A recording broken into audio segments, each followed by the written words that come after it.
Tonight, the Critics' Choice Association, like so many Hollywood associations, is starting to become extremely woke. It is not a good thing. And I gotta say, for the most part, most of Hollywood has been smart and keeping quiet about the assassination of Charlie Kirk.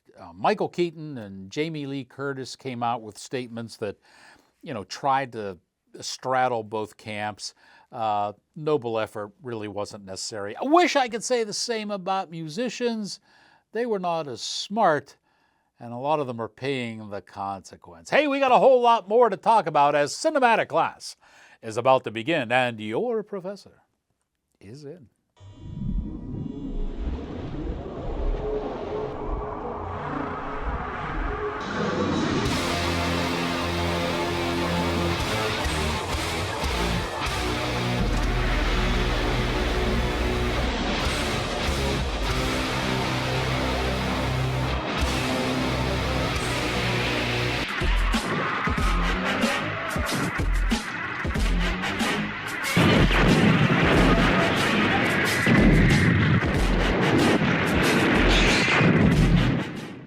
Greetings, salutations, another sundry affair.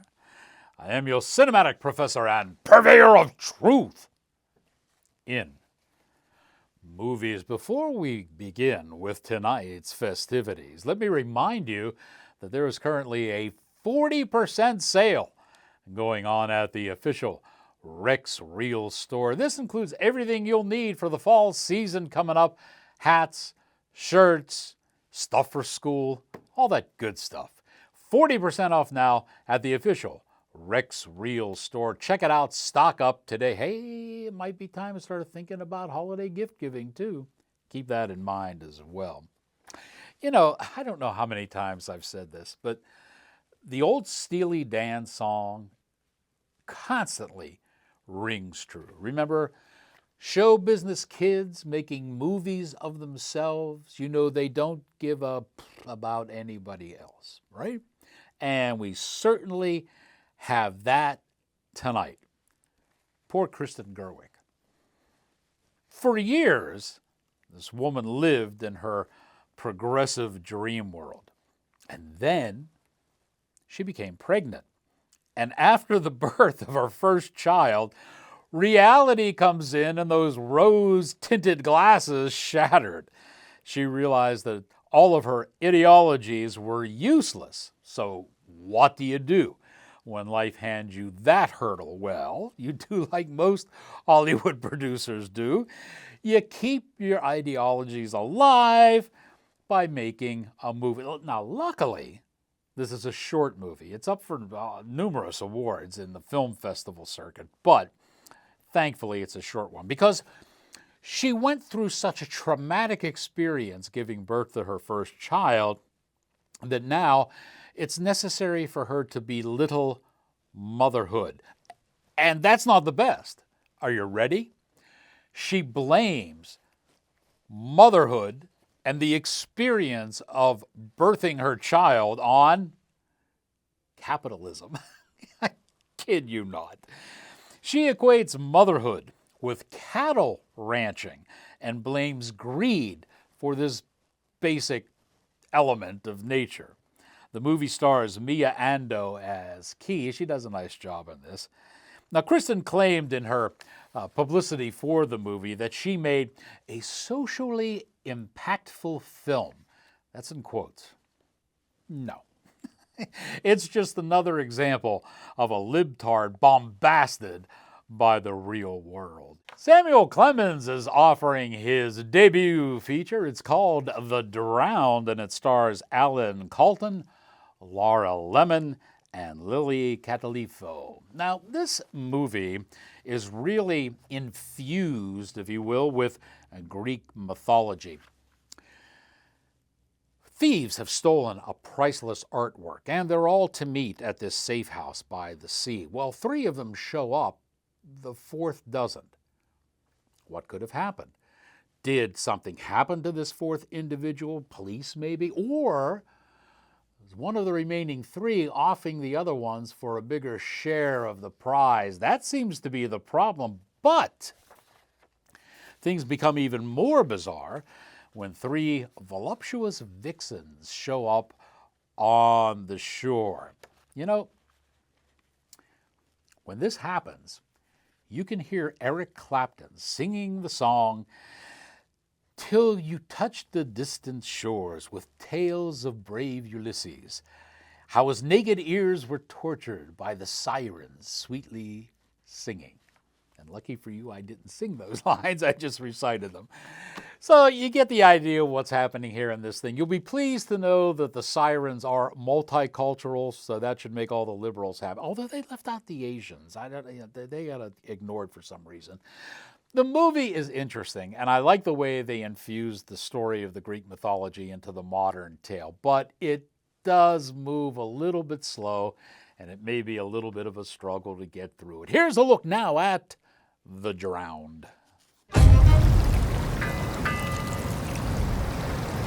Gotta hand it to her, it's remote. Creepy, but remote. Have you seen her? Your mom's not here. We're not sure, but the painting's here. I'm gonna be honest, I think she's gone now. Gone? Where?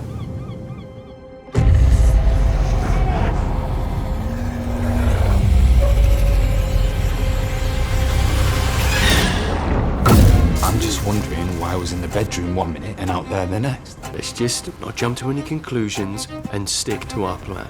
There's 40 million quid in here. Hey, what happened? 3 girls washed up on the beach or something. How do you guys know each other? John and I work together, and they are brothers. Wait, what are we gonna say we're doing here? Bachelor party? I hope you weren't planning your truths and lies. That would be cheating. And you know what we do to cheaters. It's happening again.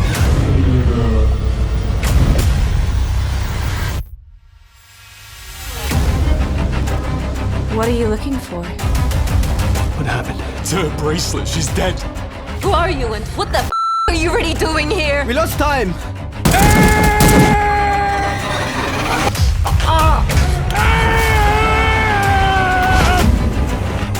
Would you mind if I stayed with you?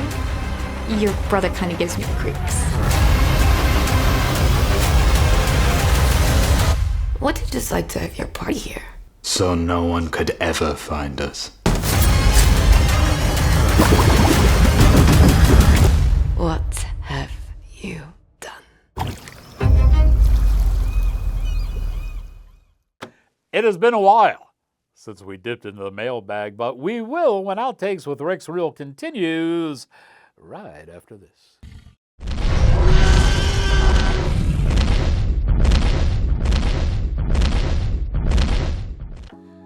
Say, a few episodes ago, I told you the House of Fallujah, sponsor of the show, was expanding, and boy, they have.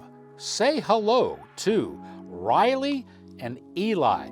These are two of the newest barbers at House of Fallujah Barbershop, and for a limited time, if you book with Eli or Riley, either book in advance or walk in, your haircut is free. That's Sam's way of introducing you to his new staff. Now, Heather is also going to join soon.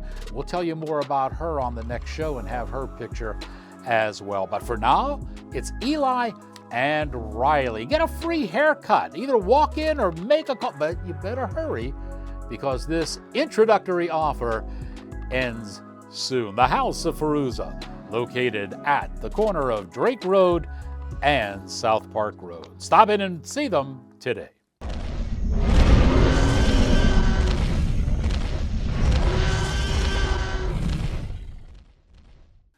I promised, and I deliver. Let's dip into the mailbag.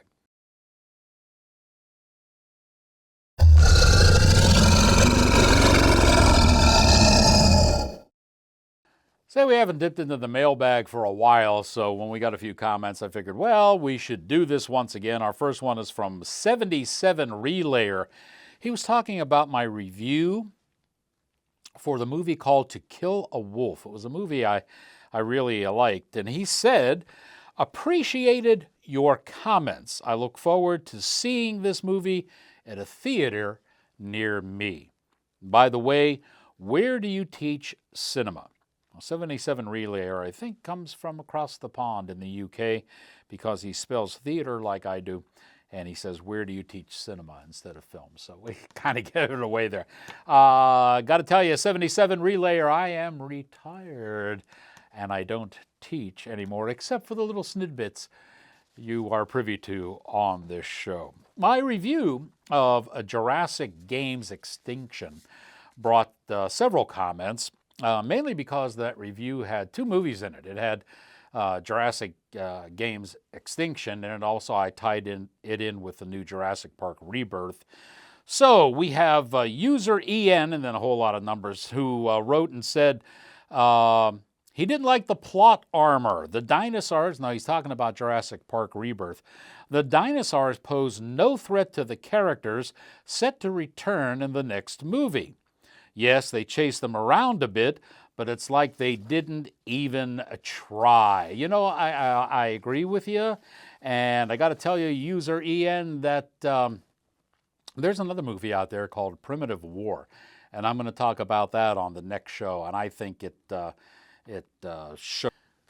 It's been a while. Let's check out the BizBuzz. Also, got another one from Jurassic Games Review that I wanted to tell you about. Thanks for watching and reviewing Jurassic Games Extinction. And this one is from Ryan Belgart. He was the writer and producer and director of the movie. So it's always nice when you hear from those guys. Thank you for letting me watch your movie. It was a pretty good movie. And finally, we have a comment from Maple Bob. We've had him on the show before. And Maple Bob was writing about Superman, my review of Superman. He says, I like the old goofy Lex Luthor from the 70s. Dude, are you talking about Gene Hackman? Goofy? That was epic. Come on. He says, I don't mind the industrialist Lex, but it takes a little bit of the bite out of him. Yeah, I'll go with that. But I did like Nick Holt in the new version. I thought he was a lot better than Jesse Eisenberg. And that is our mailbag for this week. Let's get on to some more reviews, shall we? And we got to bring Rex in here. After all, it is his show. You know, this movie, Somnium, is billed as a sci-fi horror film, but that, folks, is a ruse. This is basically a pro-woman, anti-male propaganda piece that is laden with coming-of-age stereotypes. Now, Gemma, who is played by Chloe Levine, is struggling in her menial jobs, but she really wants to be a star. Unfortunately, every time she nears her dream, a grotesque monster appears and attacks her. Now, of course, you know there is no monster. It is merely the embodiment of her own fears, and once she conquers them, all of her dreams will come true. Please. Let's peel back the veils of time, back to the early Cretaceous period, and check in with the nation's first and only prehistoric film critic, Rex Reel.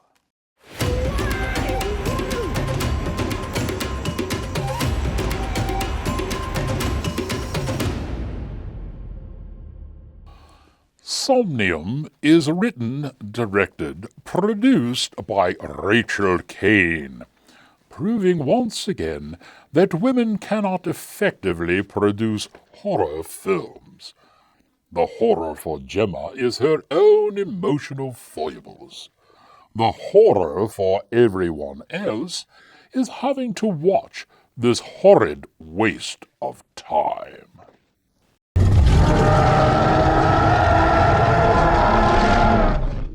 Starring in this movie, along with Chloe, are Will Peltz, Peter Vack, Jonathan Shake, and Brez Vannon as the monster. Lance Coons and Kent Lamb handle the camera work and the editing, respectively. They do yeoman duty on this job. The best thing about this movie is that it was shot in Savannah, Georgia. And it's always nice to see that charming old city. I saw you're now hiring someone out front. Looking for a job, and I'd take anything at this point. This position has been a bit of a nightmare to fill. We call it our sleep sitter. Sleep sitter?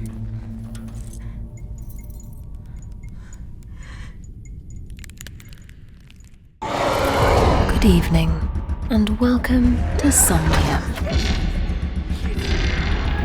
We understand this process might feel uncomfortable, but rest assured, our team of professionals have you well on your way to a beautiful transformation. Please just let me go!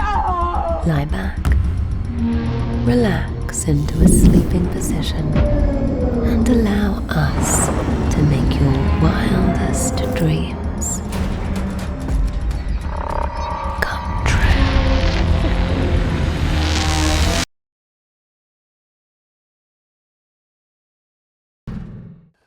Seems like we got another bad film to talk about. When Outtakes with Rex Reel continues right after this.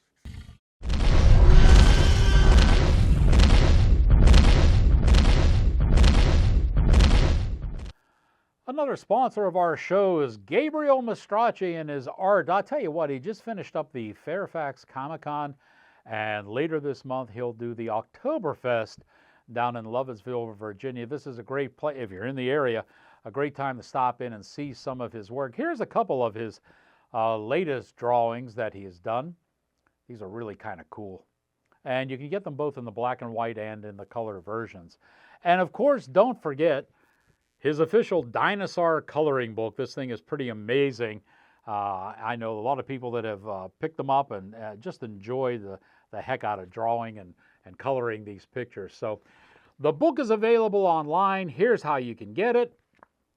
And the public appearances are coming up. Next one is in Lovettsville, Virginia. And hopefully, I'll be down there for that. Hopefully, we will see you there. Gabriel Mastracci Art. Not only his art, but he does branding and marketing as well. Give him a call. Check it out today.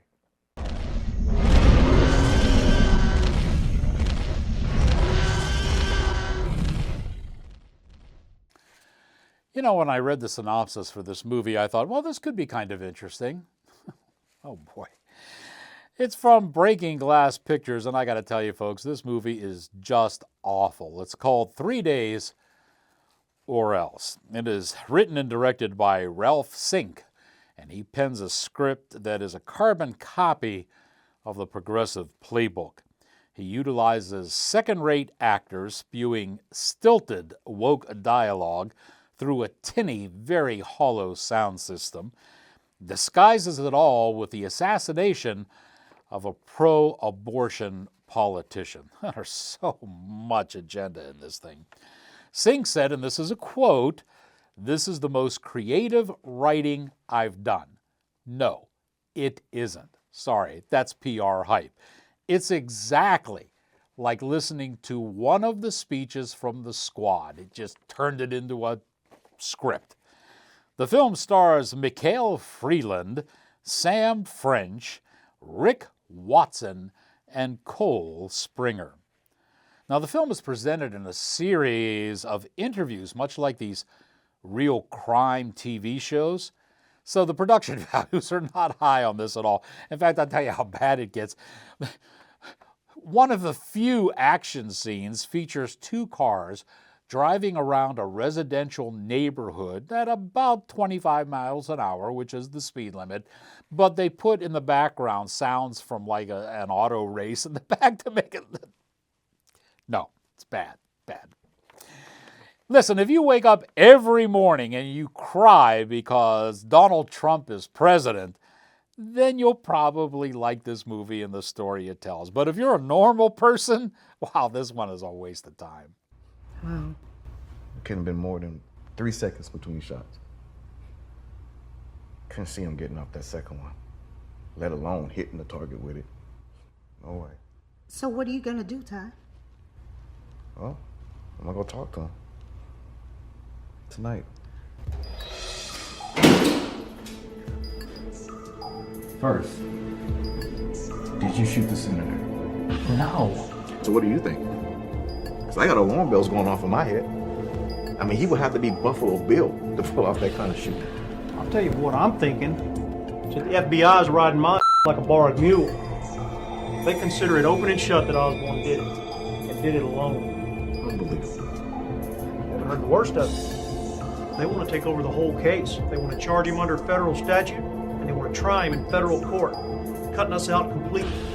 When is this supposed to take place? Transfer? 3 days. 3 days. Man, I'll be amazed if they can even get the paperwork done in that amount of time. Oh, they'll get it done. They're driven. They will be here to get that prisoner in 3 days, come hell or high water. Either we find something to contrary, he's toast. What do you know about the Knights of Goliath? It's a racist clique. What do you mean? That goes back in history. Y'all know what the Texas Revolution was about? Texas independence, wasn't it? Officially, yeah. But it was actually about maintaining slavery in Texas. You need to adjust your expectations about people. You need to lower them. So are you saying I shouldn't trust my friends?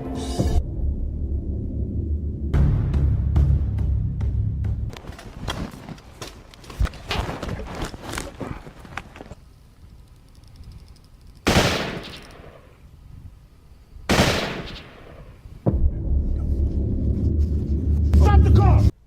Now, here's what's gonna happen. You are going to produce that prisoner, and you are going to hand him over to us. Because if you don't, these men and I, we are going to give you hell, the likes of which you have never seen or even imagined. Oh. You mean like this? Hold it! It's been a while.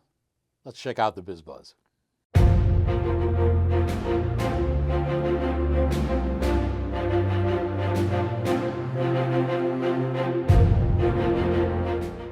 Say, I want to fill the Biz Buzz with what I'd like to call like a kind of an overload of movies. These are movies that, we just don't have time to do the review for them, but I want you to know that they're out there and that you can certainly eyeball them. The first one up is The Bad Visitor 2. Now, those of you that remember my review on Bad Visitor 1, you'll be happy to know that the second one pretty much follows in the same milieu. It follows the events of the first film. You remember David, who was played by Omar Rogers, and Vanessa, who was played by, boy, this name always gives me a hard time, Angela Thea Carter. Well, they attempt once more to move into a secluded lake house, but something nasty is still lingering there. Here's a look. When somebody lose somebody they love, it's no telling that they can't handle it. That's when you see their true colors. He's a very lucky man. He was stabbed 3 times, missing his vital organs. We'll get you home and get you together. Something just don't add up. You know your cousin, Mila. Ain't no telling what she got herself into. Somebody gotta pay. They gonna get theirs. I can't even sleep right now. As soon as you kick your feet up and you get comfortable, somebody gonna want some get back.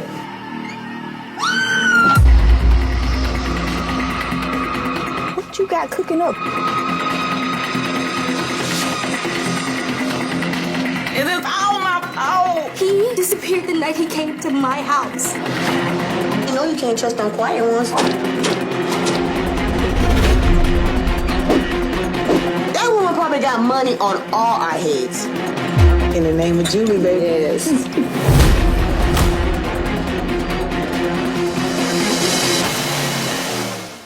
And here's another horror film building up for Halloween, which is just around the corner. This is a rather blood-soaked tale called The Lizzie Borden Game. We start off with a secluded castle where a bunch of people get together for Friendsgiving. You remember from Seinfeld, the Friendsgiving thing? Yes, but now, all of a sudden, the friends start disappearing after they decide they're going to play this stupid little game called the Lizzie Borden Game. Well, it brings back, guess who? Lizzie Borden and her axe. Here's a look. Lizzie Borden took an axe, gave her mother 40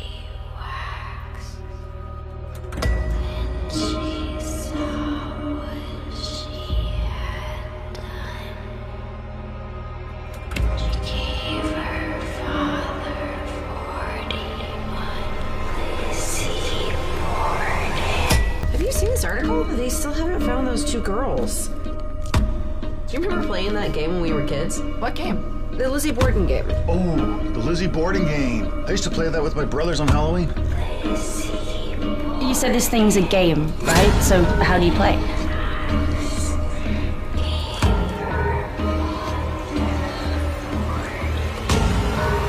What is it? I think it's just Mom. What?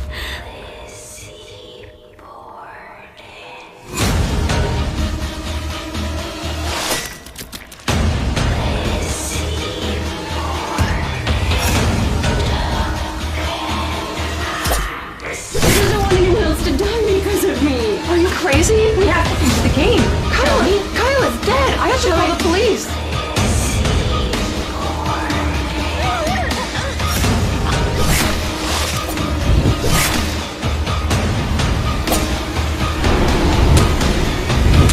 What's the worst that could happen playing a stupid Halloween game? And finally, I don't believe this one. I can't believe this found a cult following, but it did. Do you remember the Thunderbirds on TV? It was a really bad puppet show, but apparently it found a cult following and people love it, so they have taken 2 episodes of the Thunderbirds, Trapped in the Sky and Terror in New York City. These are considered to be 2 of the better episodes from the TV show. They've put them together as a movie, and they've restored them in 4K. I'm telling you, you'll see the strings and everything. I don't understand the appeal, but here it is, the Thunderbirds. 3. We're not gonna make it. We're running out of runway. 2. 1. Thunderbirds are go. Okay, boys, that's the brief. It's our first assignment, so make it good. Gordon, Allen, stand by on the firefighting equipment. Right, Joe.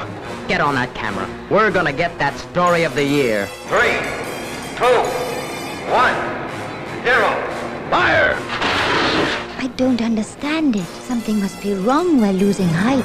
Here she comes. Passengers will be subjected to radiation exposure. Look, there are 600 people up there with about 40 minutes to live. Now, you can't help them, but I believe we can. She's coming down. Right on top of us. Fire flash, overshoot, overshoot. The wheels, they've collapsed. Oh, I can see it. I'm going to try and get nearer. It doesn't look too hopeful. All right, International Rescue, but I just hope you know what you're doing. Thunderbirds are go.